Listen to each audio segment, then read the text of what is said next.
Sekali lagi, shalom. Shalom. Jemaat yang Tuhan Yesus kasihi, saat ini kembali bertemu melalui kebenaran firman Allah. Saya percaya pun yang di rumah bahwa menikmati firman. Siapa ibu jemaat yang Tuhan Yesus kasihi, hari ini kita akan belajar firman Tuhan satu ayat, yaitu tentang firman Tuhan yang disampaikan kepada Musa, yaitu di Kitab Keluaran pasal 3 ayatnya yang ke-6. Baik, kita baca bersama-sama. Baik ada di rumah Tuhan pun di rumah masing-masing. Dengan hitungan yang ketiga kita bersama-sama. Musa diutus Tuhan. 1, 2, 3. Lagi ia berfirman, Akulah Allah ayahmu, Allah Abraham, Allah Ishak, dan Allah Yakub. Lalu Musa menutupi mukanya sebab ia takut memandang Allah.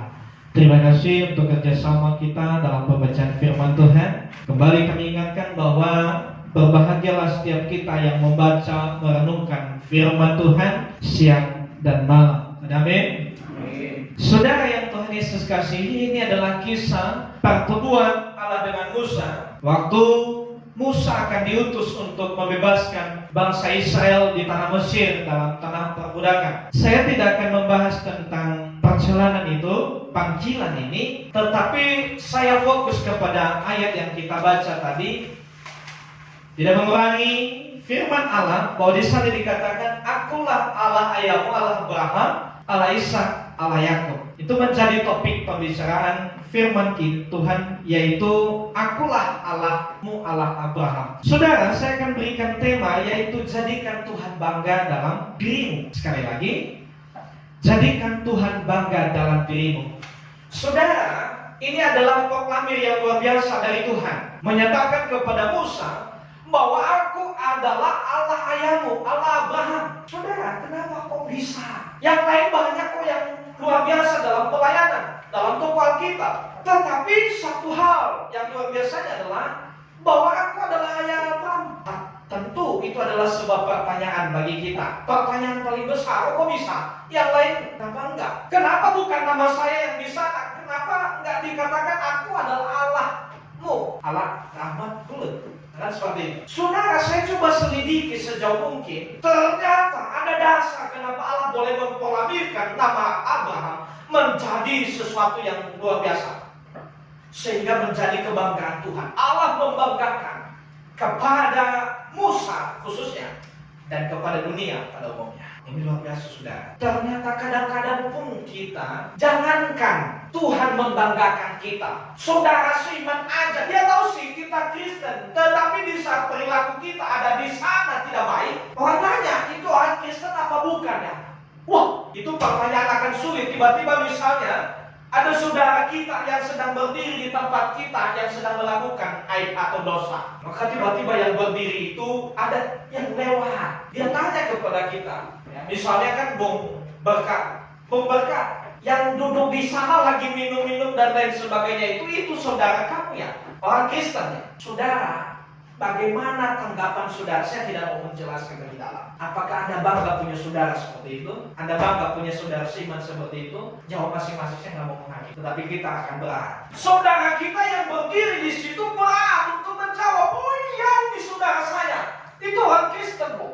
Apalagi Tuhan. Berhak. Berbeda jauh dengan Abraham, saudara. Berbeda jauh dengan Ishak. Berbeda jauh dengan Yakub. Dengan begitu bangga Allah memproklamirkan, saya adalah Allah Abraham ini yang luar biasa. Nah, itu menjadi sebuah pertanyaan bagi kita. Saudara, selama hidup kita selama ini pernah nggak menyadari dalam kita bisa tahu kok. Jangan bilang saya nggak tahu kalau Allah bangga. Kita semua tahu. Berbuat baik pasti Allah bangga. Jelas. Anda tidak di tempat-tempat dosa. Jelas Allah bangga di sana. Pertanyaannya adalah, selama ini Anda membuat Allah bangga nggak dalam dirimu? Meskipun dia tidak secara kasat mata memproklamasikan bagi dunia, tetapi paling tidak kepada malaikatnya dia biasa berseru. Coba lihat seperti Ayub. Seperti Ayub, coba lihat hambaku Ayub itu. Sezaman dia tidak ada seorang pun yang seperti dia, yang begitu soleh, yang begitu baik, yang begitu luar biasa dalam Tuhan. Saudara, inilah menjadi pergumulan kita masing-masing, termasuk saya di dalamnya. Kalau selama ini kita buat justru bukan bangga, jangankan Tuhan bangga bagi kita, ternyata saudara apa? Yang saudara kita aja pas ditanya itu, saudara enggak orang Kristen enggak itu? Saudara pasti berhak menjawab itu. Kalau orang itu misalnya ini contoh lagi mencuri atau termasuk bagian begal, munafik tidak munafiknya saudara ketika ditanya itu orang Kristen bukan? Itu saudaramu bukan? Dalam batin saudara berhak menjawab, benar gak? Karena apa? Gak bangga saudara. Tiba-tiba polisi yang tanya, itu saudaramu bukan yang begal ini? Itu saudaramu bukan yang mencuri ini? Orang Kristen bukan? Saudara berat, apalagi Tuhan. Berat mengakui bahwa kita adalah orang Kristen. Berat membanggakan bahwa kita adalah orang Kristen, saudara. Maka inilah kepastian. Mulai saat ini pun, ayo belum terlambat. Bahwa ayo mulai saat ini jadikan bangga Tuhan dalam hidup. Amin. Amin. Saudara, seringkali saya baca WA percakapan Tuhan dengan iblis. Ada dua sih yang dikasih, saya tambahkan lagi. Pertanyaan pertama, ya, cakapan ini dimulai oleh iblis. Hei Tuhan, ya kenapa iblis? Kamu tahu nggak? Saya sudah banyak menutup gerejamu, sekarang tidak lagi beribadah di rumahmu. Apa jawab Tuhan? Iblis, kamu pikir kamu sudah menutup rumah Tuhan, tetapi sebenarnya itu hanya gedung. Sekarang justru saya buka gereja-gereja Tuhan di rumah masing. Sudah pernah melihat status itu? Membaca, saya sudah sering. Ya, itu status. Hanya dua doang. Selanjutnya saya tambahkan lagi. Seumpama iblis berkata begini, Tuhan, saya sudah pergi ke rumah-rumah jemaat, tetapi saya tidak menemukan ada gereja di sana. Kenapa? Pagi, siang, sore, malam seputar virus corona berjalan 1 tahun, 1 bulan, hampir 2 bulan berjalan. Ternyata sama sekali tidak ada yang berdoa di rumah itu. Sehingga iblis mengatakan begini, Tuhan, saya sudah berjalan di jemaat GKI Kasih Cengkareng, ternyata saya tidak menemukan banyak gereja di sana. Bahkan tidak ada. Nah, macam mana itu kata Bang Ucok kan? Macam mana pula itu kok bisa terjadi seperti itu? Nah saudara, ini berat. Memang seringkali kita bagikan, share postingan itu karena kita bangga. Ternyata ada rumah Tuhan berdiri di rumah masing-masing. Tetapi benar gak? Yakin gak? Coba kalau seandainya iblis sambungkan lagi pertanyaan itu, dibuat lagi 100 tahun, ya kan? Setelah 2 percakapan itu, tadi dimulai iblis, Tuhan menjawab, ya kan? Iblis lagi mulai, yakin gak? Saya lihat gak ada kok itu. Saya lihat justru apa? Nggak kelihatan lagi ada Kristen di rumah itu. Nah ini bahaya. Kenapa? Sama sekali nggak ada berdoa di rumah, baca firman di rumah seperti yang minggu lalu. Untung-untung selama berjalan 1 bulan lebih virus corona mewabah di Indonesia, untung-untung kalau pernah baca sekali firman. Bukan aplikasi dalam HP pun aplikasi Alkitab. Ya ampun, hanya karena kebetulan aja ada di samping itu, maka Anda melirik aja bahwa itu adalah aplikasi Alkitab. Dibuka enggak, saudara. Itu padahal setiap hari kita bawa-bawa. Jangankan buku begini, Alkitab, pernah nggak ngebacanya? Wah, itu bahaya. Nah, saudara, pertanyaannya, benar nggak kita orang Kristen? Benar nggak Allah bangga dengan kita? Seperti yang Tuhan sampaikan di sini. Mau nggak kita bangga? Mau nggak saudara-saudara kita bangga? Mau nggak Tuhan bangga dengan diri kita? Itu pertanyaannya.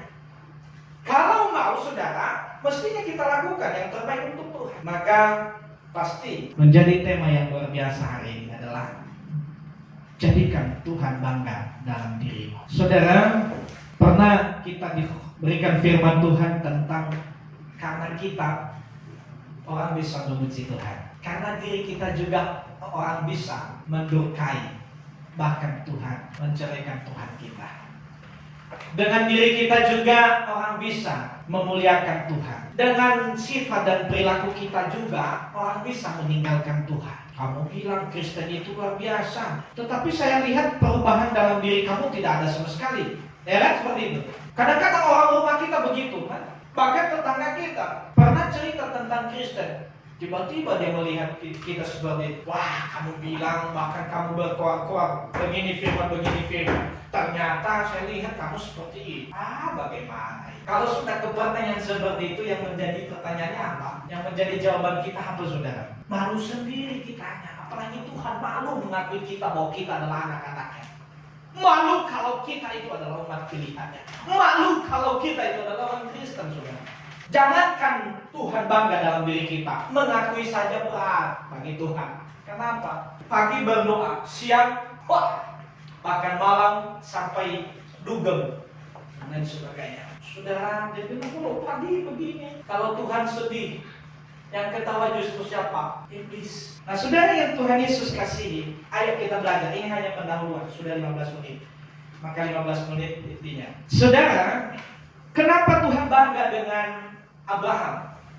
Maka perlu kita pelajari sosok Abraham itu seperti apa. Yang pertama adalah di sana dikatakan bahwa Abraham ini saya pelajari dalam Alkitab bahwa dia adalah bapa segala orang percaya. Adalah teladannya, saudara. Kepercayaannya. Yang kedua adalah Abraham itu mempercayai Tuhan tanpa syarat. Ternyata sosok Abraham itu percaya kepada Tuhan tanpa syarat. Nah, kebalikan, saudara. Saya perhatikan sekarang banyak manusia baru percaya kepada Tuhan, tunjukkan dulu Tuhan kuasamu, ya kan seperti itu. Saya baru mau ke gereja Tuhan, kabulkan dulu doa saya. Saya mau melayani Tuhan, kabulkan dulu doa saya. Saya baru mau memberikan persembahan, berkati dulu pekerjaan saya. Abraham tidak seperti itu, saudara. Itu adalah umat yang menjadi kebanggaan Tuhan. Karena apa? Kalau kita baca Kejadian pasal 12 ayat 2 sampai 4. Ayat 2 itu menyatakan bahwa pergilah dari rumah, aku akan menjadikan engkau menjadi bangsa yang besar.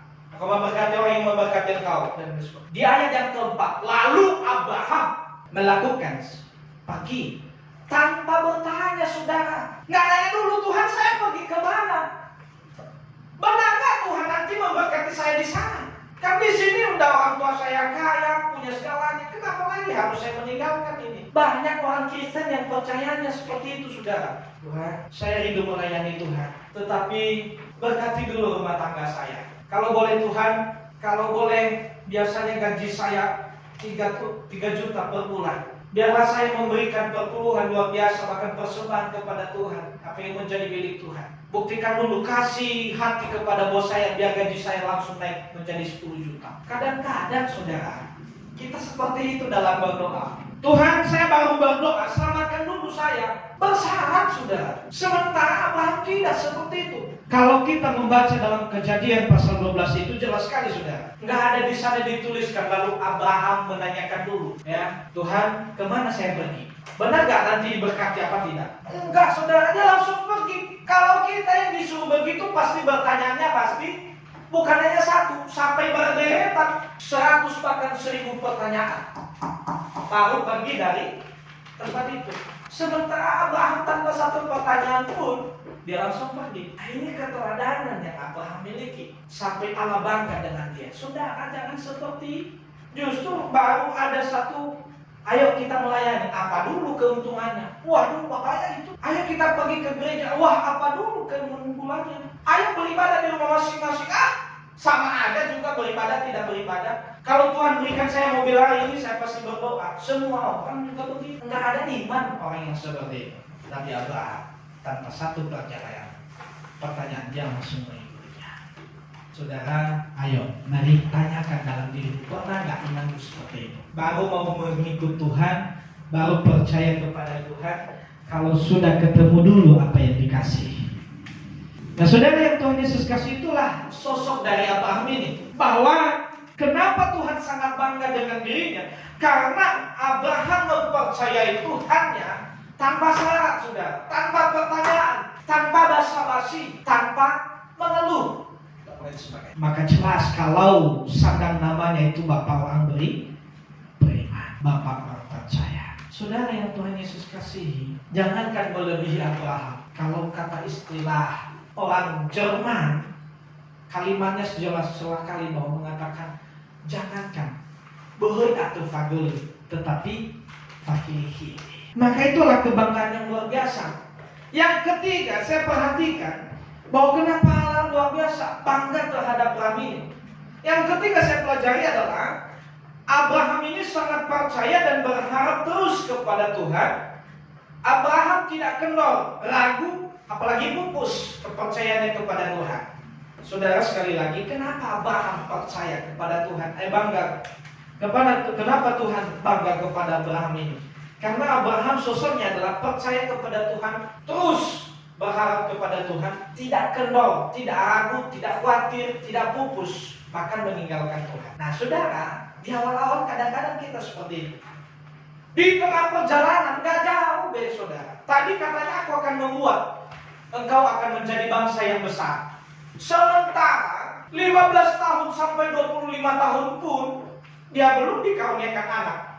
Waktu dipanggil itu 75 tahun Abraham. Waktu dia melahirkan anak itu umurnya 100 tahun. Alkitab 21 itu ayat yang 2 dan 5. Nah saudara, perjalanan 25 tahun itu menunggu luar biasa. Baru diberikan anak satu.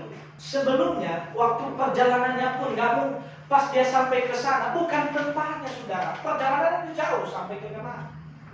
Baru dia diberkati, baru berkelimpahan harta. Lah kadang-kadang kita baru minta sehari, besok langsung Tuhan ini tidak ada kayak. Saudara Abraham memberikan teladan 25 tahun dia menunggu saudara. 25 tahun singkat gak itu? Baru juga setahun. Jangankan setahun, orang Kristen sekarang ini seminggu aja menunggu kayaknya langsung kasih status Tuhan menunggu itu, tahu gak? Membosankan. Tapi Abraham tidak seperti itu. Apalagi pergumulannya Tuhan. Seandainya saya diberkati begini sudah, ternyata 1 tahun berlalu. Waduh, sudah mulai. Jangankan pergi lagi beribadah, berdoa aja sudah tidak ingat lagi. 5 tahun lagi, wah baru kita lihat orang ini tidak mau jadi lagi orang Kristen. Sedangkan Abraham 25 tahun, luar biasa saudara. Saya rasa di tempat kita yang ada di gereja ini aja ada yang umurnya di bawah 25 tahun. 25 tahun ke depan. Kalau misalnya saya umurnya 32 tahun, kalau hitungan 57 tahun lagi baru saya mendapatkan. Sudah luar biasa kesabaran itu. Orang Kristen baru dapat kesabaran. Dia tulis di statusnya. Kamu dengar, kesabaran orang itu ada batasnya. Ya kan? Kasih status. Wah, pagi saya sudah ke rumah ini. Besok juga, sore juga saya datang ke lagi bolak-balik. Besoknya lagi saya datang. Langsung tulis di status. Ini ibu benar-benar ya. Ingat bu, kesabaran orang ada batasnya. Orang tanya, orang Kristen gak itu? Pertanyaan saya seumur-umur saya pelajari Alkitab. 2 kali saya baca dari Kejadian sampai Wahyu. Saya tak pernah lihat batas kesabaran orang Kristen.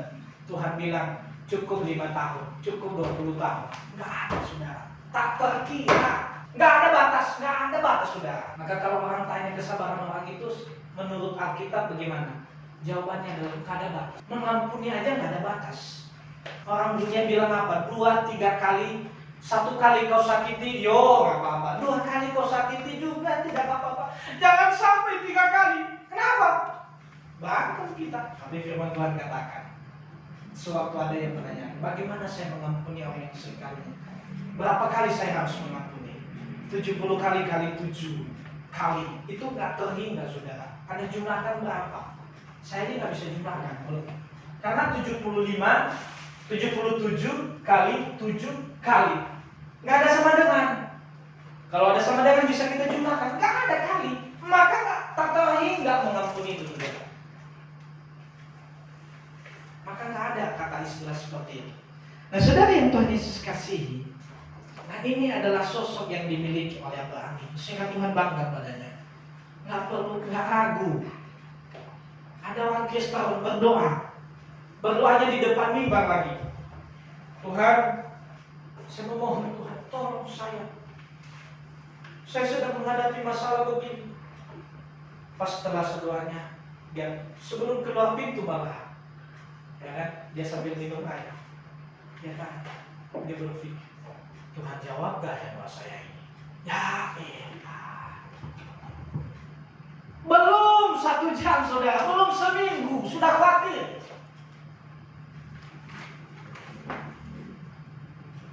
Orang Kristen macam apa seperti itu? Orang beriman macam apa yang seperti itu? Tuhan pasti tidak bangga saudara. Selanjutnya adalah yang keempat, sosok Abraham ini adalah, saya perhatikan, Abraham adalah sabar dan setia menanti hingga 25 tahun untuk mendapatkan keturunan yang Tuhan janjikan padanya. Itu sewaktu dia dipanggil dari rumah orang tuanya, umurnya itu 75 tahun. Baru dia memiliki anak itu adalah di umur yang 100 tahun. Kejadian pasal 21 saudara, ayat yang kelima. Saya bacakan bagi kita. Ya.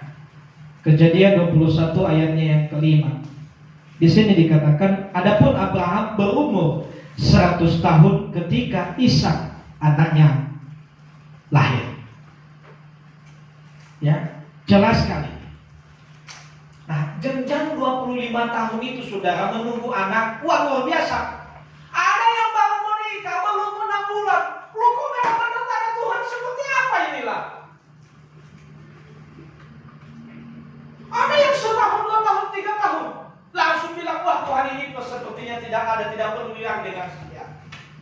Gak sabar, gak setia menanti Tuhan. Tetapi saudara, janji Tuhan waktu dia memanggil Abraham, aku menjadikan engkau menjadi bangsa, keturunanmu tidak terhitung seperti pasir di laut. Saudara, kalau sudah seperti itu ngomongnya, ternyata 5 tahun, Tuhan, kok istri saya belum hamil juga? Langsung mulai mengutuk Tuhan. Jangankan 5 tahun, 1 tahun aja orang Kristen sudah nggak ada tanda-tanda. Waduh, sepertinya Tuhan ini tidak ada. Mana imanmu, saudara? Nah, ini loh sosok Abraham yang luar biasa, menantikan Tuhan sampai 25 tahun.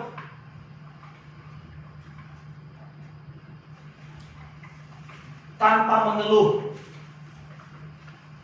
Yang mengeluh apa? Siapa? Istrinya, saudara. Sampai mengambil pembantunya, menjadikan istri Abraham. Nah, saudara, itu yang luar biasa. Penantian 25 tahun tadi. Jangankan 25. Sekali lagi saya bilang, setahun aja manusia, orang-orang percaya yang baru menikah sebulan tidak ada tanda-tanda sudah mengeluh. Ya. Saudara yang Tuhan Yesus kasihi, itulah salah satu kebanggaan Allah terhadap Abraham. Yang kelima, sosok Abraham yang dibanggakan oleh Tuhan itu adalah Abraham ini taat, tunduk, patuh 100% kepada Tuhan. Contohnya, sewaktu Ishak diminta menjadi korban bakaran. Kejadian pasal 22 ayat 2 dan 3. Kita baca bersama-sama. 1, 2, 3. Firman-Nya, ambillah anakmu yang tunggal itu yang engkau kasihi, yakni Ishak. Pergilah ke tanah Moriah dan persembahkanlah dia di sana sebagai korban bakaran pada salah satu gunung yang akan kukatakan kepadamu. Keesokan harinya, pagi-pagi bangunlah Abraham. Ia memasang pelana keledainya dan memanggil 2 orang bujangnya beserta Ishak anaknya. Ia membelah juga kayu untuk korban bakaran itu, lalu berangkat ia dan pergi ke tempat yang dikatakan Allah kepadanya. Saudara, ini luar biasa. Ketaatan, ketundukan Allah di hadapan Abraham di hadapan Allah. Hanya 1 kata, besok paginya dia langsung siap-siap mau mempersembahkan. Gak ada tanya dulu, Tuhan, kan bukannya Tuhan janji bahwa keturunan saya seperti pasir di pantai. Loh kok hanya 1 ini aja sudah Tuhan ambil? Ada tak pertanyaan seperti itu? Ada, saudara. Giliran jatuh usahanya, kita misalnya ada macam-macam. Giliran sudah mulai merosot, Tuhan, belum saya beli rumah kok jatuh. Ya, belum juga semua utang-utang saya sudah kebayar, kok Tuhan sudah melihat jatuh ini usaha saya dan lain sebagainya. Giliran Tuhan minta persembahan persepuluhan. Tuhan, kontrakan saya begini pengeluaran saya setiap bulan. Gajinya berapa? 4.500.000. Terus pengeluarannya semua berapa? 5 juta. Bagaimana saya bisa kasih perpuluhan kepada Tuhan? Saudara yang Tuhan Yesus kasih, Abraham tidak seperti itu. Dengan taat tunduk di hadapan Allah 100%. Kita sudah baca tadi firman Tuhan, jelas sekali mengatakan, waktu Tuhan berfirman kepadanya, ambillah Ishak ini, persembahkan. Besoknya pagi-pagi sudah diam-diam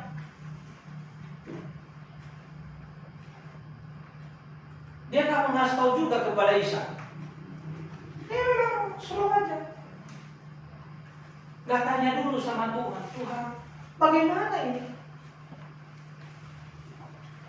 Saudara, itulah bukti sosok Abraham yang bisa dibanggakan oleh Tuhan. Amin. Amin. Nah, saudara yang Tuhan Yesus kasih, saya tidak panjang lebar lagi. Seberapakah, pertanyaan bagi kita, seberapakah taat hidupmu selama mengikut Dia? Ya. Itu menjadi evaluasi kita, saudara.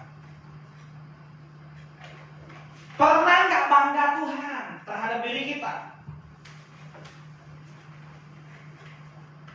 Atau jangan-jangan justru saudara seiman berat?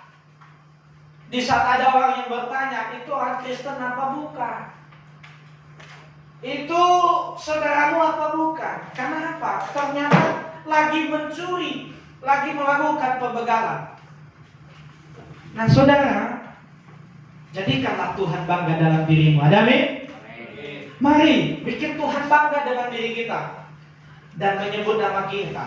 Aku adalah Allah berkat bulan. Aku adalah Allah pucuk zedato. Dan saudara. Kenapa? Bangga dengan sifat, bangga dengan perilaku kita. Siang, malam, tanpa henti. Sehingga jelas waktu iblis menanyakan, yakin gak di rumah sudah ada gereja-gereja? Maka dengan singkat Tuhan bilang, you selidiki. Selidiki rumah Agus Kurniawan Zaid. Selidiki rumah Bapak Menaker. Selidiki rumah Bapak Marifki. Selidiki rumah Bapak Maulid. Selidiki rumah Bapak Maina Gisa. Ternyata memang di sana ada gereja Tuhan. Amin.